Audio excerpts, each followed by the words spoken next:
Pour nous, voilà, c'était une rencontre. Quand on a préparé la tournée, on s'est dit, tiens, on aimerait bien des personnes du Burkina.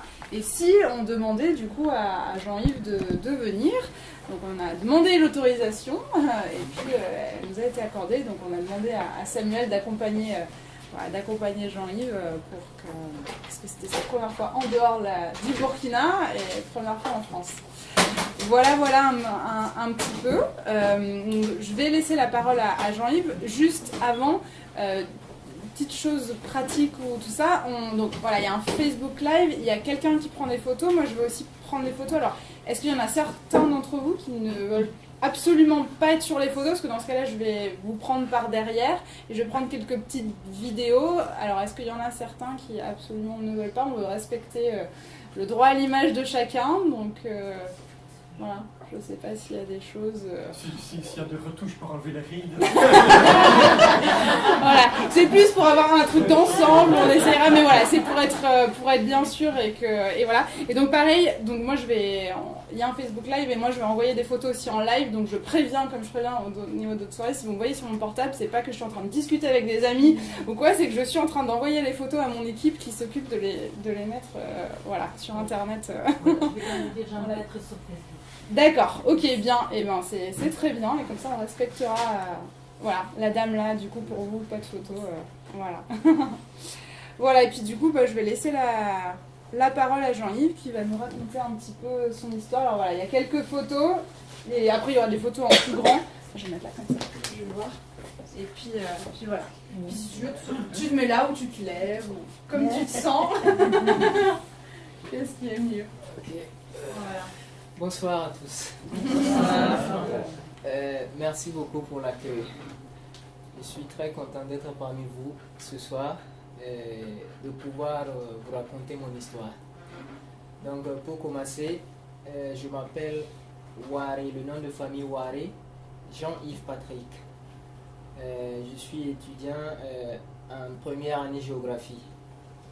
J'ai 23 ans et je vis en grande famille du côté maternel avec la grand-mère et l'oncle. Voilà. Donc là, les images que vous voyez déjà, c'est la photo de ma maman. Oui, toute seule là, la photo de la maman. Et je suis un peu en famille au milieu avec ses grandes sœurs et les grandes-mères. Et j'ai la cousine un peu à droite. Donc je suis entre ma tante et la cousine. Voilà. Donc, du coup, très tôt, moi, j'ai vécu avec la mère parce que je n'ai pas bien connu mon papa. Le papa, il est marié à une autre femme. Donc, moi, ils m'ont conçu hors mariage. Voilà. Donc, sa responsabilité n'était pas trop dans ma vie comme ça. Voilà. Donc, j'étais un peu caché. J'étais pas ouvert, j'étais pas découvert, donc j'étais caché et c'est la maman seule qui s'occupait de moi. Elle prenait tout en charge, la scolarité, la nourriture, tout l'habillement. À l'appui avec la grand-mère aussi. Voilà. Donc je l'ai perdu très tôt. Et du coup c'est la grand-mère toute seule qui a continué de me prendre en charge jusqu'à ce qu'elle aussi elle n'en puisse plus. Voilà. Et la tante à gauche, ok. La tante au milieu, je dis au milieu, moi qui suis au milieu et la tante un peu à ma droite, voilà. Elle s'est mariée à un pasteur. Et c'est le pasteur qui a, puisque dans le centre d'accueil où je suis, le pasteur il a pris connaissance aussi de l'ouverture du centre d'accueil de là-bas. Il a informé à la grand-mère de m'amener pour qu'on puisse prendre soin de moi, puisque la maman n'était plus. Voilà, au centre d'accueil, on va l'aider à bien prendre charge. Voilà, et du coup, elle m'a envoyé là-bas, elle a expliqué tous ses problèmes. Et je n'arrivais pas à continuer les études parce que la grand-mère ne pouvait plus payer les études. Voilà. Donc le centre d'accueil a accepté de me prendre en charge là-bas. Donc grâce à Dieu, arrivé au centre d'accueil, j'ai eu un parrain américain qui me prend en charge actuellement. Voilà. Donc au centre d'accueil, nous organisons plein d'activités qui m'ont beaucoup aidé. Par exemple, voilà, là c'est encore une image, de toute la famille actuelle dans la maison. Voilà, l'oncle, sa femme, les grandes-mères et les cousines. Voilà, je l'ai prise bien avant le voyage, donc pour vous présenter cela. Donc, je disais qu'au centre d'accueil, nous organisons beaucoup d'activités qui m'aident à découvrir plein de choses dans la vie. Nous avons là une photo de sortie que nous avons fait à l'intérieur du pays même. Et cette sortie m'a permis de découvrir beaucoup d'animaux que je ne connaissais pas. Voilà, de très près, j'ai pris des photos des animaux, peut-être que je n'aurais pas eu la chance de voir de si près. Voilà. Il y a encore une image sur, voilà, également à l'intérieur du pays. Je suis sur un crocodile sacré comme ça. Voilà, donc flatté avec un peu de poulet, j'ai pu prendre la belle photo que vous voyez là. Donc toutes ces sorties m'ont permis de voir aussi de si près et de faire de jolies photos. Donc je m'épanouissais en gros, je m'épanouis toujours également puisque je suis toujours parrainé au centre d'accueil. Ça m'aide très beaucoup. Donc ma relation avec mon parrain, nous échangeons beaucoup de lettres. Nous échangeons des lettres, il m'écrit, je l'écris également. Voilà. Donc dans ces lettres-là, nous avons... Ok, j'arrive dans ces lettres. Voilà, et il m'envoie des messages d'encouragement, d'espérance. Voilà, il m'encourage à garder espoir. Voilà, à persévérer dans la vie. Puisque comme moi, j'étais un peu déçu de la vie, je pourrais dire ça. Parce que très tôt, j'ai perdu ma maman. C'était un peu compliqué pour moi. Voilà, donc à travers ces lettres, il m'encourageait à rester persévérant, à garder courage, que c'est ainsi la vie, et de beaucoup prier, et cela va beaucoup m'aider. Donc j'ai envoyé là quelques-unes de ces lettres que nous avons pu échanger. Voilà, il m'envoyait des lettres de toutes sortes, des lettres d'anniversaire, des lettres de Noël, et même des lettres de vacances. Donc dans ces lettres, il me parle et tout ce qui se passe dans son pays. Il me parle des événements qu'ils organisent dans le pays. Par exemple, des journées d'action de grâce, voilà, qu'ils célèbrent en famille. Et moi, de mon côté également, je lui parle de tout ce qui se passe dans mon pays, du paysage, du climat, le temps qu'il fait chez moi. Voilà, c'est ainsi qu'on échange.